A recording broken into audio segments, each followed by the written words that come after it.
Hello, everyone, and welcome to another episode of the TB&J podcast. Across from me is Troy Brittingham. We're talking about Star Wars. We're talking about the Star Wars. Troy, what's my name?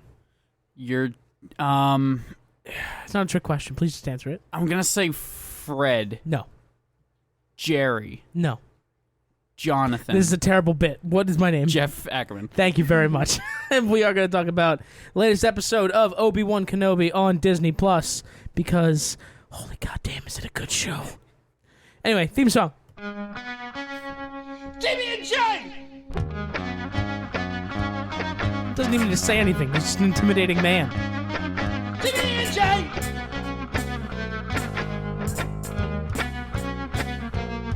Like PB&J. That's the lyrics. Make sure to update our Spotify. What if we do new lyrics every single time? I feel like that would be a lot of work for John to do, and getting him to do the bare minimum of things already is effort. So Fair enough. probably not going to happen, but I appreciate your enthusiasm. So, Obi-Wan Kenobi episode 4? 3. 3. Obi-Wan Kenobi episode 3, and so we started off our Obi-Wan coverage, I think, by explaining how Obi-Wan went through 2 different rewrites before finally settling on this, the third iteration, because Kathleen Kennedy kept saying it was too fucking dark. And this is pretty fucking dark, man. Should we do thumbs up, thumbs down? Yeah. Thumbs up, thumbs down, Troy. This is the most thumbs up so far. This is a huge fucking thumbs up. Oh my god.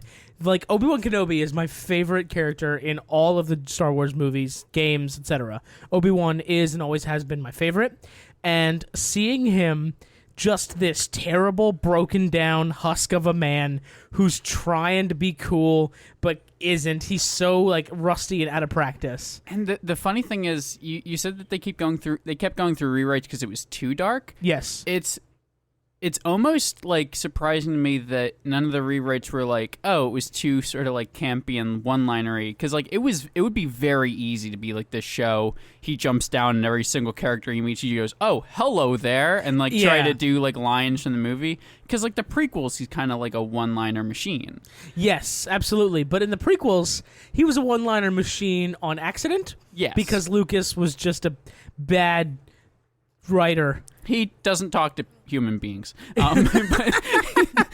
No, I don't think he does. But however, after watching the sequels, I have a newfound respect for Lucas and the prequels. But that's beside the point. I'm not going to start it. I'm not going to go into it. No. It's hard not to talk about the shitty parts of Star Wars when you talk about the good parts of Star Wars. But anyway, Obi-Wan Episode 3 here is just fucking phenomenal. Obi-Wan is on some shitball planet with Leia, and they've got to find some way of getting home. And they find Leia, like, flags down this random passerby, and he's like, "Oh, hey, what's up? Let's." And he's the MAGA mole. Oh my god, yes, he's this mole man looking guy, and he's like, "Yeah, I'll give you a ride, no big deal." And they walk around the back, and there's just a fucking Empire flag on the back of his truck, and I'm like, "Oh, so this is the MAGA guy." So, do you know who this guy is played by? No, but I assumed it was like a high-profile cameo.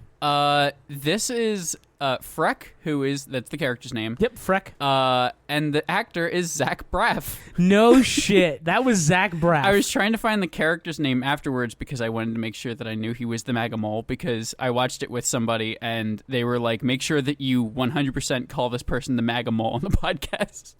Oh my god, I thought you watched it here. I did not watch the third one here, no. No, you weren't, because we watched it before we watched The Boys. Yes. On Thursday.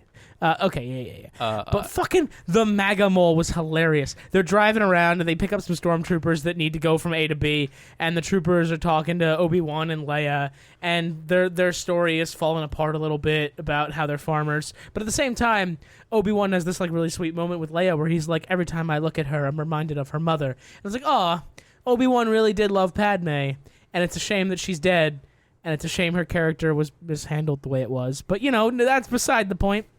And it's very, very funny to me, and it is kind of driven home a bit throughout this show, where I've heard it said before. It's not my words exactly, but Leia never really viewed Anakin as her father.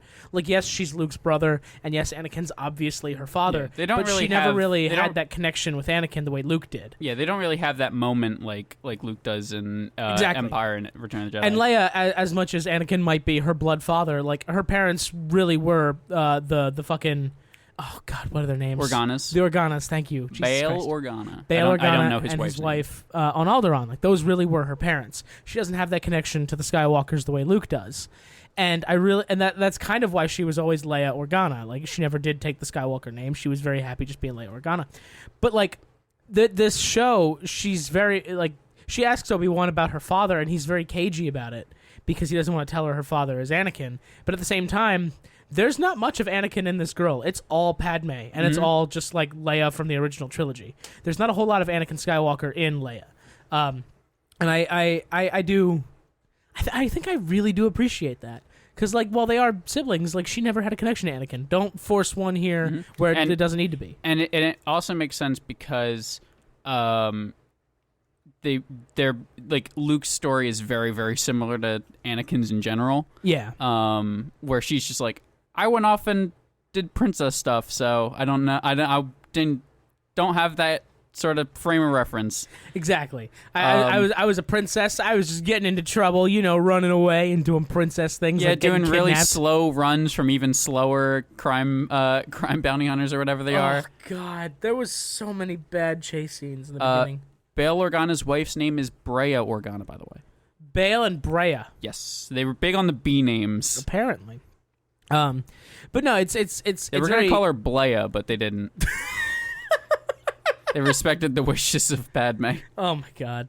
I am really, really digging the Obi-Wan Kenobi show and Leia's relationship with Obi-Wan. I was talking about how last episode I was like hesitant to be like super on board with it right away, and I had like a little bit more problems than you. And I watched the third one, and I went, nope, I think I enjoy this. Yep. This is a really, I really think good this show. kicks ass, actually. This does kick ass. And, like, I wonder how much of our problems with prequels and sequels could have been solved by making them a series instead of a movie. I don't know. I don't think that's... They were definitely mishandled, but, like... Sure. I have a controversial opinion that I am sort of into the idea of all of the movies being done by different directors at this point. Oh, no. Yeah. That's a wonderful idea. And they should have given 9 to anyone except J.J. Abrams. Yeah, he was too close. Yeah. He was too close. And then they were like, all those cool things that happened, we're just going to backtrack. I'm fine with them being like, yeah, three movies all for one guy. I'm like, sure. I think it's cooler and more creative outlets if they go a different director each time, because Star Wars means so many things to different people. Exactly. And that's how we get Star Wars Westerns from Jon Favreau. And how we get this weird, like, crime drama almost. I don't even know what to call the Obi-Wan Kenobi series. Yeah, this is a few things, actually. This is like a vengeance path while also a crime drama while also being like a refugee show. Like, there's a lot of different notes playing in here, and Deborah Chow is kind of nailing all of them. Mm-hmm. She's doing a really spectacular job. And it does go to show, not every Star Wars show needs to be a space western. Space westerns is a fine genre. Love it. I do love it. I will die on the Firefly is the best hill ever. But, like, not everything needs to be that. Mm-hmm. You can have different flavors of your Star Wars, and it can all be good. Granted, everything is still space wizards with laser swords and robes. Wizards. God, I hate you. But, like, not everything needs to be a space western. You can have your space wizards and, oh man, what if we find a planet of just like elves in chainmail and bows and shit, and then they just throw us into like straight up high fantasy. I mean, there's some high fantasy points of Star Wars already. There are, but I'm saying like straight up like Gimli and Legolas are there. they're speaking silly languages. Well, that's when you figure out that it's actually all been connected this whole time. Star Wars, has. Lord of the Rings is in Star Wars. It's just on a planet that hasn't figured out space travel yet. Middle Earth is out there. We just have to find it. It's in the middle of the universe. And Darth Vader just like curb stomps Sauron. First thing he does. He's like, fuck you. Speaking of Darth Vader, one big thing in this episode was that third sister Reva is really trying to prove her worth since murdering the Grand Inquisitor, and she tells Vader that it was a terrible accident. He was super dead, actually. Yeah, for real. yeah. Super dead for sure. She tells Vader, like, oh, this tragic accident. And Vader's like, I don't really give a shit. And if you can bring me Kenobi, I'll make you Grand Inquisitor. And she's like, awesome. Now I'm in charge. Let's send probes out to all corners of the galaxy, and we're going to find Kenobi.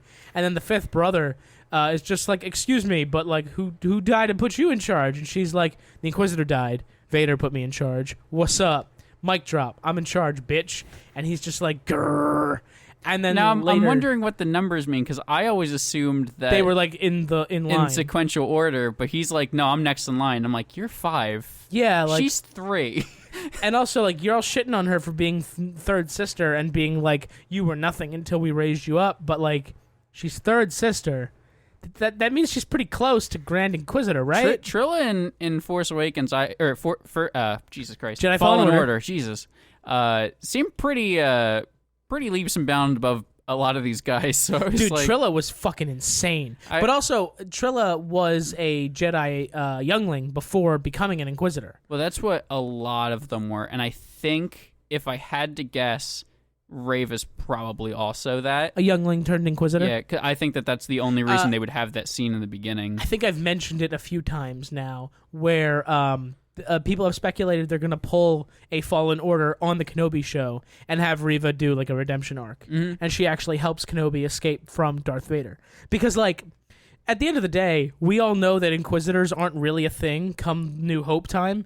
So between the events of 3 and New Hope, all these things that keep getting made, like Rebels and Kenobi, and even the video games to an extent, the Inquisitors are introduced as really awesome enemies, but we all know they have an expiration date. I mean, even Rebels, they kind of stopped being a thing. Season 1 and 2 are Inquisitor bad guys. And then season 3 and 4 are both Thrawn, and there is not an Inquisitor in the entire show at that point, I don't think. Really? Do they just like run away, or is that the point where they've died off or something? Or? I believe 7th sister, 5th brother, 8th brother, and Grand Inquisitor. Grand Inquisitor dies in the first season, and then the other 3, I believe, die in the finale of season 2. I think Maul kills them all. Wow. I didn't know Maul was going to be like a good guy. Nope, he's not. He just happens to kill them. Okay, that's fair. The Empire just doesn't like Maul, that's all. Yeah.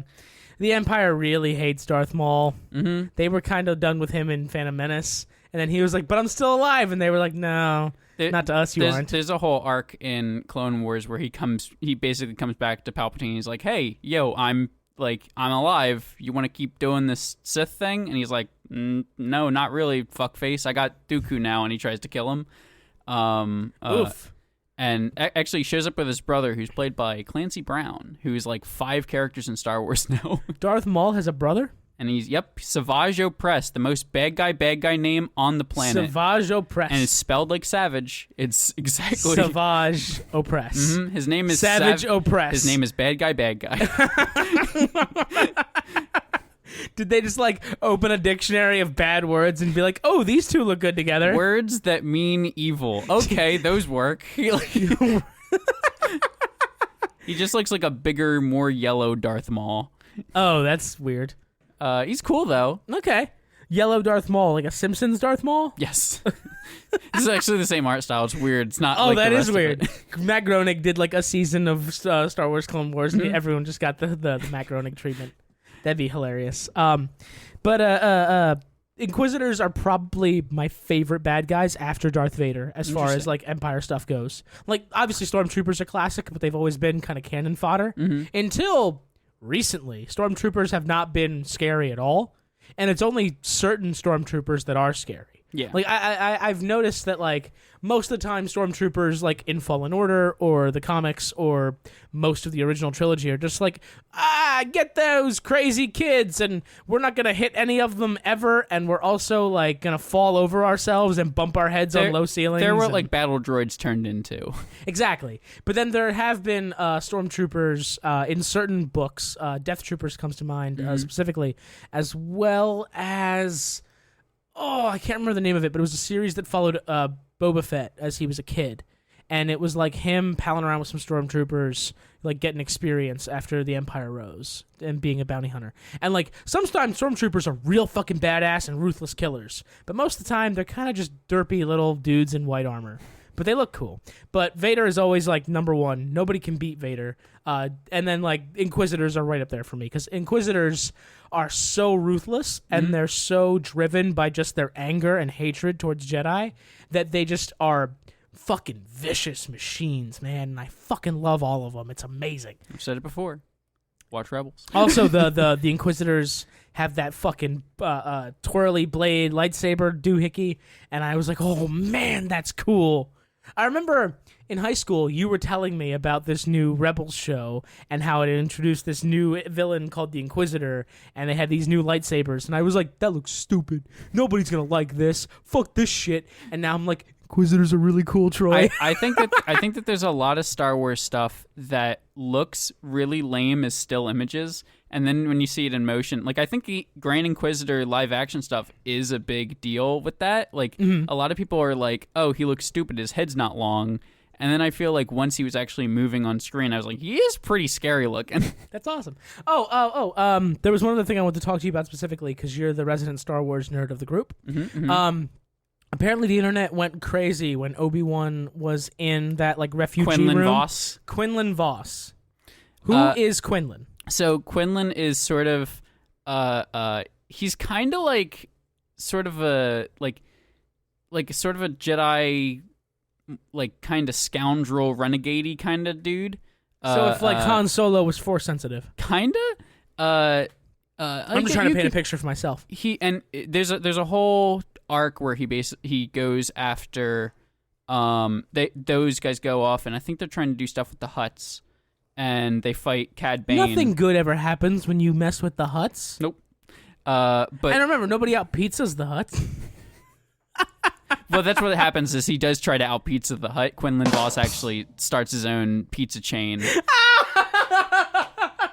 Papa Quinlan's. No, but they Papa Voss. Oh, the joke was right there. Papa Voss.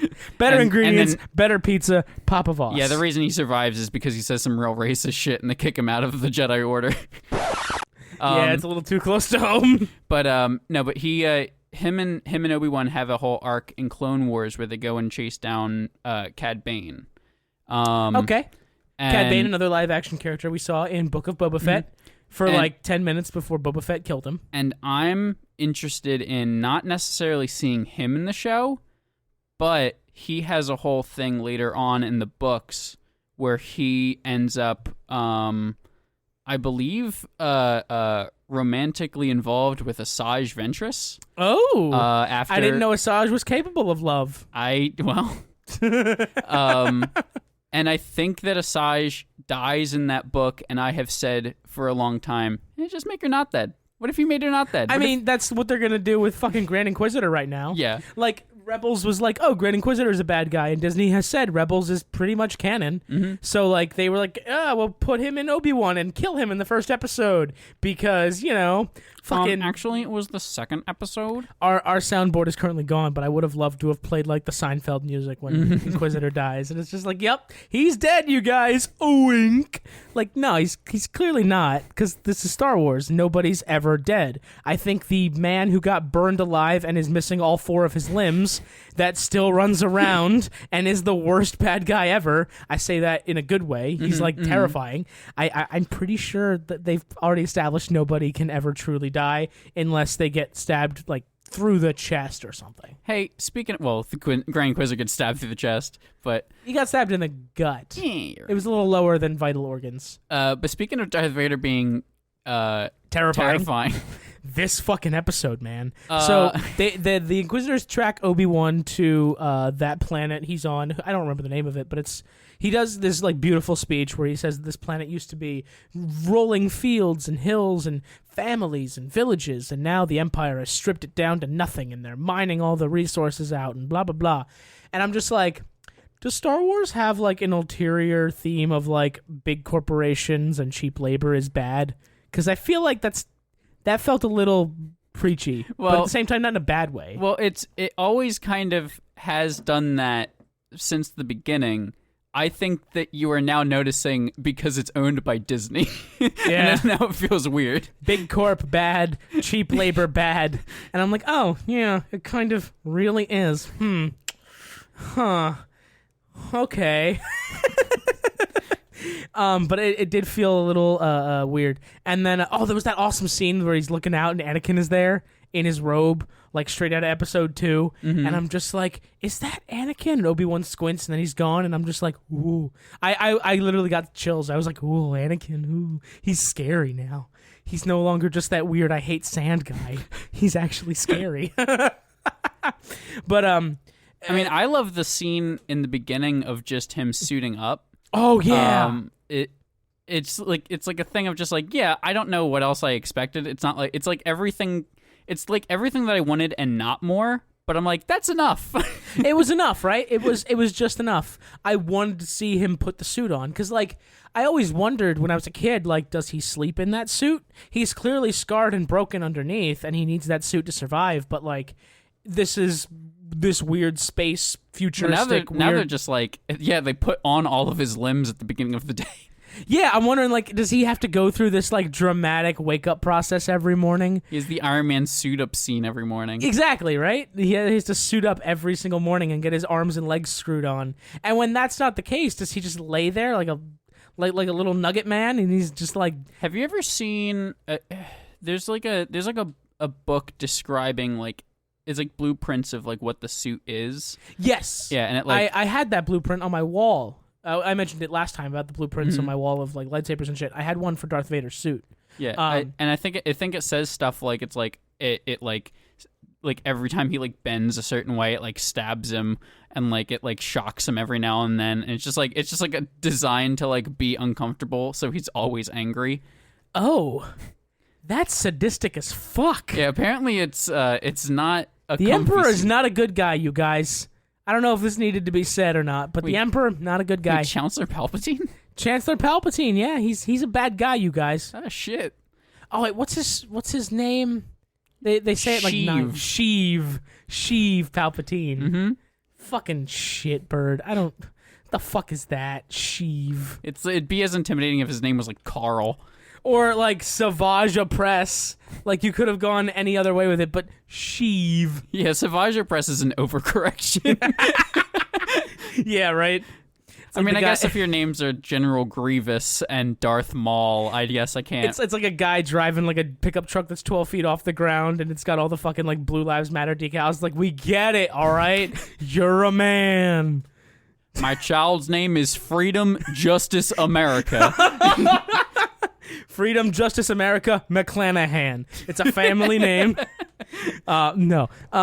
We were talking about Vader being terrifying. Yes. So the Inquisitors track him to a village, and it's just the 3 of them so far. Like, clearly there's a dozen Inquisitors, but only these 3 of them on the Kenobi case. Well, he meets up with, like, an officer lady. Yeah, he meets up with an Imperial officer who is the contact that Kumail Nanjiani sent him to go meet. Mm-hmm. And she's like, yep, I was in the Empire, and then I realized too late that the Empire sucks. Now I do what I can to help people get out. Yeah, she's doing, like, the Star Wars Schindler's List edition. Pretty much. Like, it's actually kind of really terrifying. It's like straight out of Anne Frank's diary. I like this character, though, a lot. I love her. I don't know her name, but I know the actress played the mother of the Sand Snakes in Game of Thrones. Mm-hmm. She was Prince Oberyn's lover, and she had a brutal fucking death in that show. It was, oh god, she's an amazing actress, and I loved seeing her in this. I also really, really like her, like, cargo droid.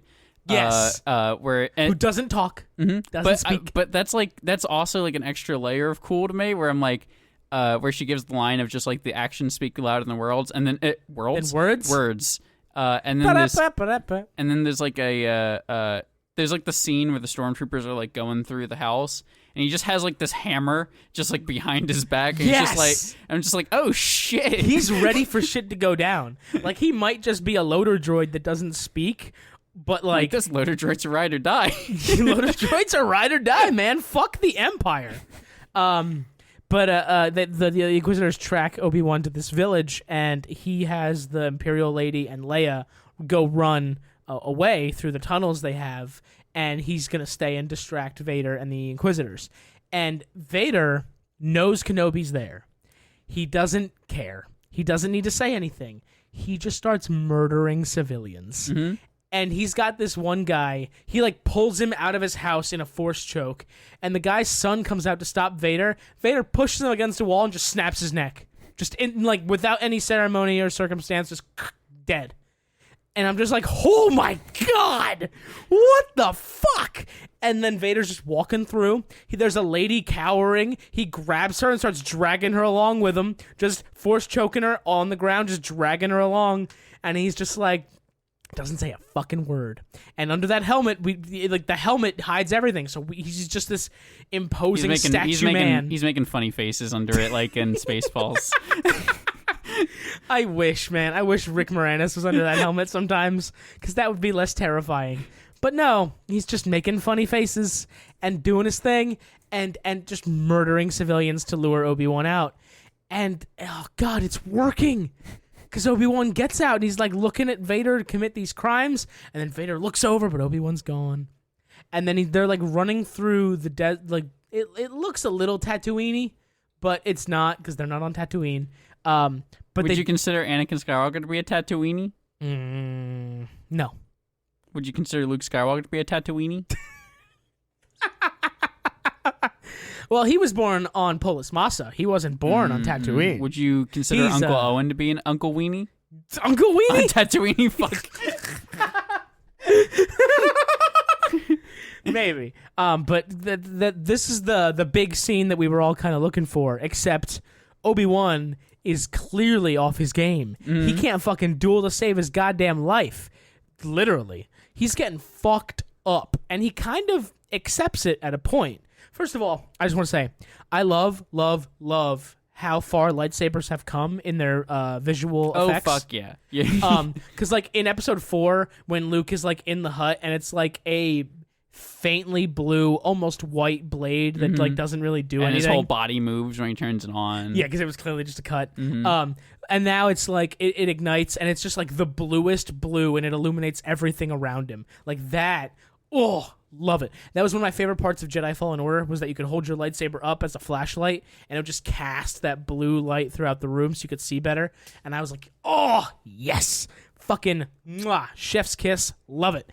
And then Vader shows up with the red one, and they're just clashing and fighting, but Obi-Wan can't hold his own because he's rusty as fuck. And I would assume Vader is, unless he's like dueling the Inquisitors regularly or something. How is he keeping up his skill? Unless this just goes to show that Anakin really was the chosen one, and he's leaps and bounds ahead of literally everyone else.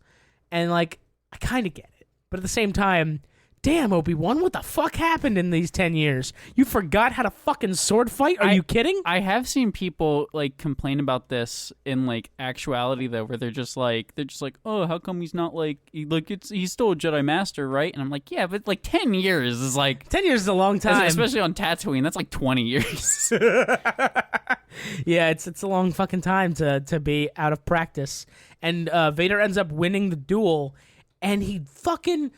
They hit something, right? So the sand is covered in something slick, and he puts his lightsaber in it and ignites the sand on fire. Already fucking badass move, right? But then he drags Obi-Wan through the fucking fire. I thought they were gonna save Obi-Wan before he puts him in the fire. And they went an uncomfortably long time before that. He was in the fire for a very uncomfortably long time, just screaming and burning alive. And Vader was just enjoying every moment of it. And I was like, God fucking damn, Anakin, you ruthless son of a bitch. Oh my God. And it went on for an uncomfortably long time for the audience. We're just watching Ewan McGregor get burned alive. Oh my God. And this is the lighter version that cleared Kathleen Kennedy. That she was okay. This is the version that got greenlit. Well, what did he do before? The scene with him dragging people through the streets before he just nukes an orphanage. Just nukes a fucking orphanage. Oh my God. But it was fucking... And then the Imperial officer lady does show back up at Leia's behest, like, go save Obi-Wan. So she shows up. She takes out some stormtroopers with some awesome Deadeye shots, and then she has the loader robot like carry Obi-Wan to safety. And the loader robot's getting shot, but he doesn't fucking care. He's a robot. He's covered in armor. He's great, and he carries Obi-Wan off with the Imperial lady. Yeah, the only complaint that I've seen that's kind of valid is it felt like the fire in between them didn't seem like enough to stop Vader necessarily. Like any other character, especially because Kenobi's right there. Yeah. Why and he would literally picked him up on the other side 2 seconds ago and also blew out all the fire a second ago. Like that's the one thing where I'm like, yeah, this doesn't quite add up. It feels like Vader's letting him escape. And I'm like, why? I don't understand it. Why are you letting him go? And I've seen a bunch of like people like try to justify it, and I'm like, oh, Anakin felt like this, that, or the other thing. But they're all like different answers, and I'm like, I don't know, guys. I feel like maybe they just like they're like, we don't have the budget to like literally drop a whole spaceship on Darth Vader. The only thing that can like slow him down. Yeah. Vader's kind of unfucking stoppable. The only thing that stopped him at the very end was just his love for his kid. Like, and that just goes, like, nothing stops Vader at all. He's just fucking a tank, right? Remember in fucking 5, he like just tanked those shots from Han's blaster with his hand. He was like, no, I'll take that, thank you. Like it fucking, oh my god, Vader is so. He does like he goes like under his leg and he like blocks one. It's like trick shots. Suddenly, it's like the Harlem Globetrotters if they were Jedi. Like turns his back on him, starts blocking him from behind. Now I want to see the Harlem Globetrotters be Jedi and do like some weird lightsaber fight. That'd be really funny. Oh man, the Washington Generals would be the Stormtroopers every time. But this ends with Reva cornering Leia, and she killed the pilot that was going to get them off planet. And Reva's just got Leia now. Could you imagine being cast as that guy? Where it's like, yeah, you're going to lay down and be dead. You're going to lay down and be dead while these two other characters just do a scene. What's my character's name? You mean what was your character's name? What's my motivation? You're dead. You lie there. You were alive and you are no longer alive. Okay. I'm just trying to like get into the spirit of things. Like, I'm just trying to get into character. You're dead. Go chug some bleach. That's how you get into character. Your heart stopped beating. An Inquisitor murdered you. You're dead. Okay? That's the extent of your character. Speaking of murders, we kind of skipped over this. The scene of Obi-Wan fighting the stormtroopers at the beginning with Freck. Yep. Or around Freck, not with him, because Freck sucks. Yeah. But when the one dude falls off of the tower and literally gets cut in half by the gate, I was like, oh my god. This is the lighter version. This is not the dark up version that Deborah Chow wanted to give us. This is the rewrites. I watched this after The Boys and was still kind of like, Jesus. Yeah. This was intense, man. Fucking, I was not expecting the sheer amount of just murder happening on screen as I got in Obi-Wan Kenobi. But at the same time, it's exactly what I signed up for, and I want every bit of it. Please give it to me. I'm wondering how many people have started watching this with their kids of just like, oh, my child loves Star Wars. Oh, no. Star Wars is always a family thing. We can watch this together. Oh, my God, that man was bisected. Turn on the Ewoks. Put the Ewoks back on. Do you mean the Ewoks, the animated adventures? I mean Ewok Adventures, the live-action movies. Oh, that's right. Mm-hmm. There's 2 of them. Oh my god, I forget how much garbage there is. They're on Disney Plus now. Really? Mm-hmm. Yeah. But the cowards still won't put on the Christmas special. They only put on the Boba Fett thing. They've put on the Lego Star Wars Holiday Special, which doesn't matter. Not the same. It pokes a lot of fun at the original Holiday Special, including like inside jokes that you would only get if you watched it. And I'm just like, that's hilarious. No, but I want the real holiday special. Are like the Michael Fassbender? Yeah, the Michael Fassbender meme. Yeah. No, I wasn't going for that. The real holiday special. Perfection. So I can't wait to see where they go next. I can't wait to see more people get murdered. I can't wait to see Obi-Wan fight Darth Vader again, because he has to do it again, right? I feel like that's what you do as a conclusion to this. If this is the lighter or lighthearted version of the rewrites, you have to have a duel at the end where the good guys win, and then he walks away. Do you think that maybe the ending is he walks away and Reva fights Darth Vader. Ooh. That could be, but that's not a good ending because Reva's gonna die. Well, sure. Oh my god, man. That would be a hell of a fucking like dark note to end on with the murder of another Inquisitor. I don't know, but I'm curious. I just love this show, man. This is such a good show. I'm here for it. I'm here for all of it. But I think that's all we have to say about this episode. Oh, I wanted one more thing just to probe your brain a little bit. Sure. Do you think that they introduced Quinlan Voss as a way of like canonizing some Legends stuff, or are they just gonna do what they did with Ben Solo and just like repurpose some Legends stuff so they don't have to pay people? I mean, he's in Clone Wars, which is canon. Okay. So I think that if anything, they're just prepping for it. It could be three possibilities. It's either one, they're gonna put him in the show. That'd be interesting. Him or Ventress. I'm package dealing them. It could be one what or if the we other. Get a live action Quinlan Ventress show. I would be up for it. I really like Ventress. I actually heard at one point. If you think that I gush over all things Star Wars with no hesitation, as somebody who likes both the prequels and the sequels, I watch Resistance and listen to me talk about Resistance. Resistance you shot is not Resistance good. last time too. But I heard a thing recently that they were planning on using Ventress in that show and having her fight Kylo at one point as like an old Ventress. Oh. And I was just like, fuck, why did this show have to be so fucking bad that they didn't put Ventress back into the universe? Yeah, I mean, she's I'm curious. in it, I'm curious to see if they do anything with Quinlan Voss, or if that was just more of like a head nod to the fans. It could be that. That's the second option I think there is that's just a head nod and just like oh cool Quinlan, because he's a character that people like, especially. Hey guys, you remember Quinlan? Mm-hmm. And then the third possibility, I'm trying to remember what my third possibility was. I had a third one.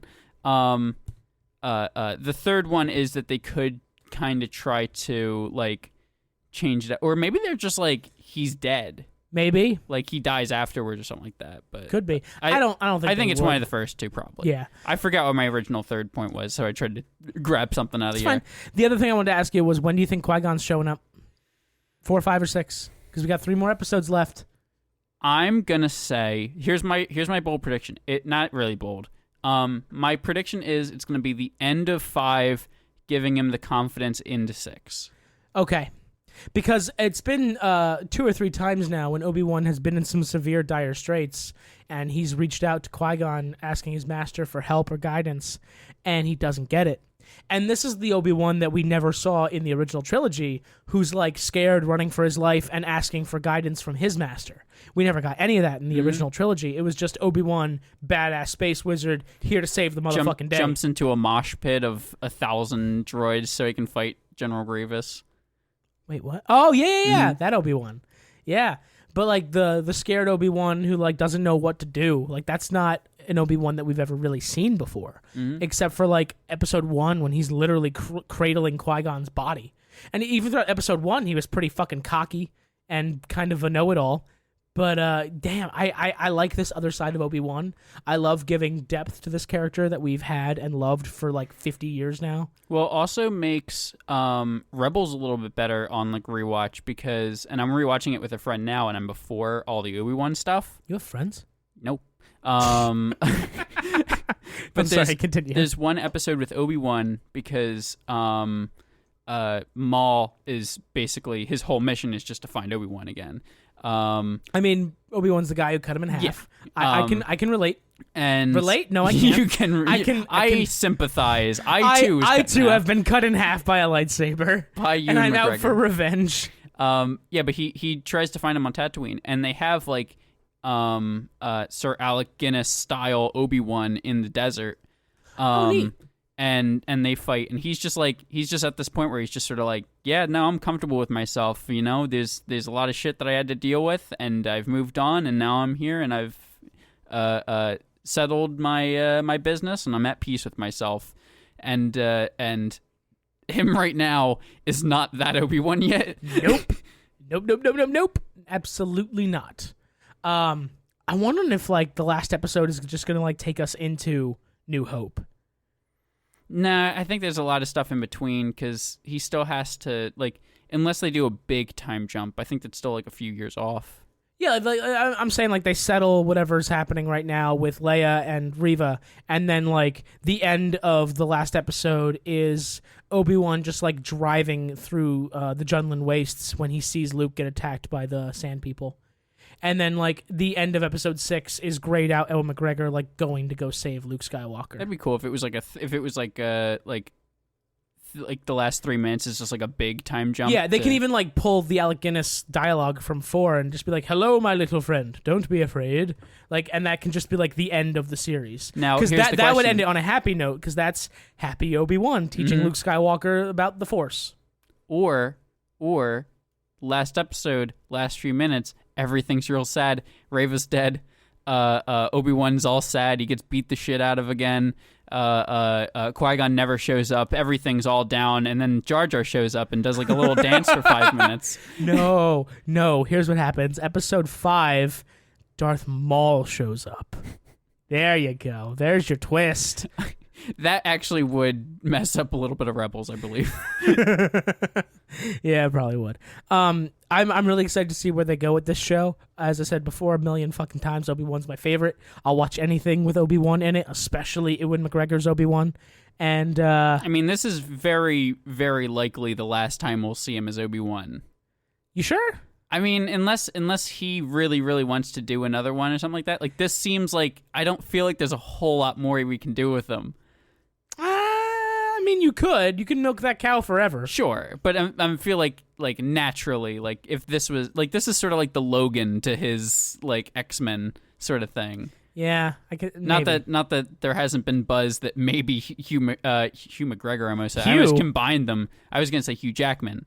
Like there's been buzz that he could potentially do a thing at some point. Like people have been asking him to do stuff, and I don't think he's ever said yes to anything. But well, I mean, fucking Patrick Stewart said that he was done playing Professor X, and then he came back from Multiverse. That's what of I'm Madness. saying. I'm saying that my statement is this should be the last we see Ewan McGregor. But if he wants the money, I'm not going to tell him no. I mean, who's going to say no to Disney Obi-Wan money? Nobody's going to say no to Disney money, and also people aren't going to say no to more Ewan McGregor. Absolutely not. As much as the prequels weren't the best movies ever, I think he's universally... consistently the best part of them. Exactly. Ewan McGregor's Obi-Wan is consistently the best part of all of those movies. Mm-hmm. He gets overshadowed a bit in Phantom Menace, but he gets overshadowed by fucking Liam Neeson. So you can't be mad about that. He gets overshadowed maybe only by Palpatine sometimes, but that's only because he's so over the top. And Liam Neeson is Qui-Gon. Yeah. Like that, and if you're gonna get overshadowed by anybody, Liam Neeson is a fine person to overshadow you. Let's put it this way: I think Qui-Gon's kind of boring. Thank God he was Liam Neeson. Yeah, they wanted Qui-Gon to be like the rebel Jedi, right? Just like doing his own thing.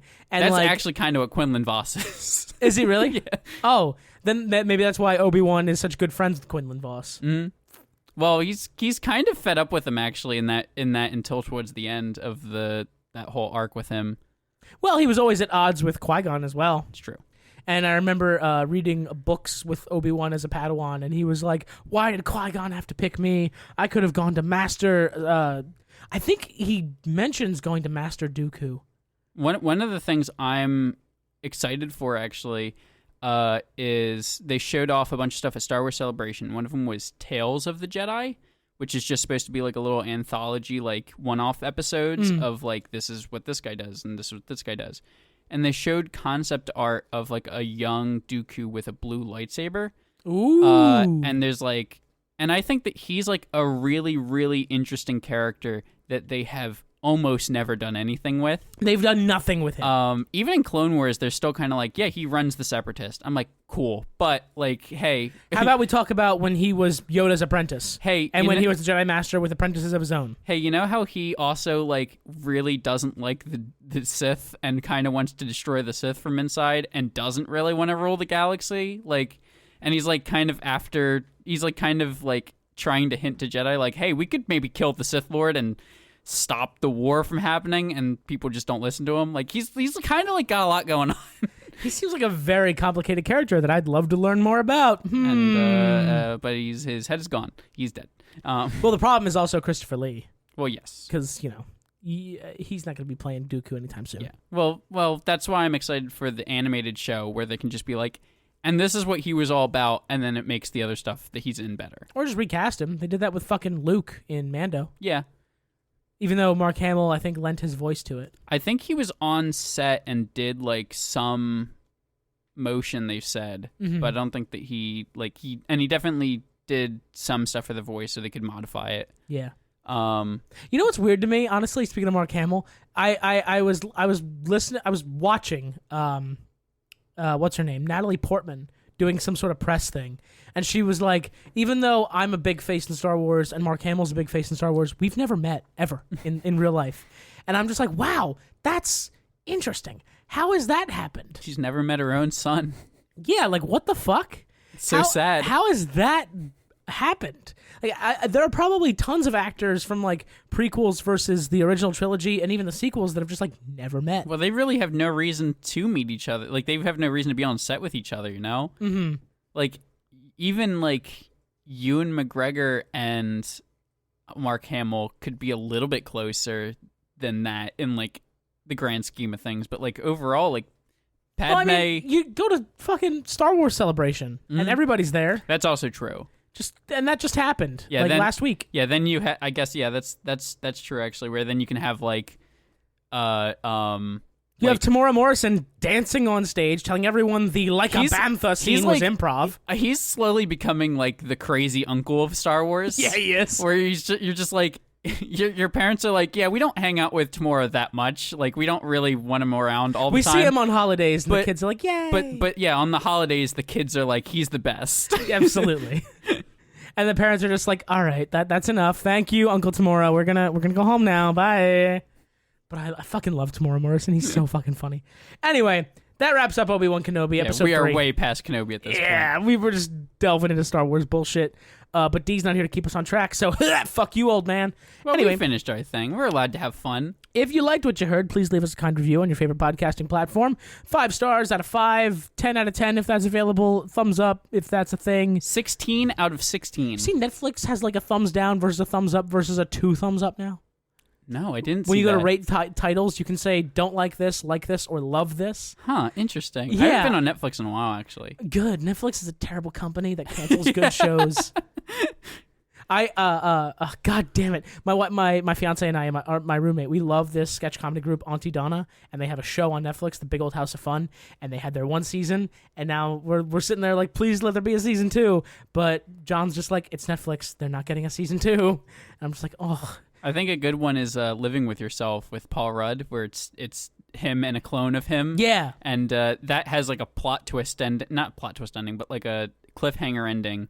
And there has been no word on if there's going to be a season 2. It's been like a year and a half. Right. Like, what the fuck is... It was like a 2020 show. But let's fucking dump $1 billion into another season of Stranger Things that no one gives a shit about. Well, people give a shit about. I think that's the one that people would definitely argue they give a shit about. Stranger Things is fine. It's not my cup of tea. It's not mine either, but it's massive. Let's shit on Stranger Things while D isn't here to yell at us. I think it's fine. I just didn't love... I thought it was a little slow. It feels like The Sandlot all over again, where it's kids saying bad words and being rowdy, and you're supposed to enjoy that because, oh, look at these kids saying fuck. Well, I love The Sandlot. So. I do too, but like it's a joke and it's a scheme that I've seen played out 1,000,000 times, and it's not there for me anymore. I don't know. I feel it. Everybody email in about your opinions on Jeff's opinions on Stranger Things. Yeah, tell me I'm wrong. Tell me Stranger Things is the greatest show ever, and how it's a fucking work of art, and it should go down in the fucking modern museum. Jeff will respond to all of them. I've got nothing better to do. Sure, I just quit my job. I got a new job lined up, but not for like a week, so I've got time off. So yeah, I'll write back. Sure. Anyway, bye. That's the end of the show. There's the outro music. A little unceremonious. Yeah, you want ceremony, you're in the wrong line of work. Am I still recording? Yeah, I am. I hit a button. I thought I might have stopped recording by accident. I'm a professional. You have your one last chance at a ceremony. What do you got? Mr. Fitzwater, how do you feel about Stranger Things? Does it suck? Oh my God, you're wrong. You don't curse in the show. Yes, they do. Apparently, Chris, Morty, if you're gonna make fun of it for being a ripoff of like Stephen King. It has nothing to involve. I was gonna get to that, but Troy cut me off. It is a ripoff of Stephen King. I didn't think it was that bad. I love Stranger Things. It's great. It's 80s nostalgia. It's a lot of fun. That's all it is. It's nostalgia, the TV show. Creative series. We're watching Obi-Wan. That's yeah. Fuck you. I've lost all credibility. End the podcast.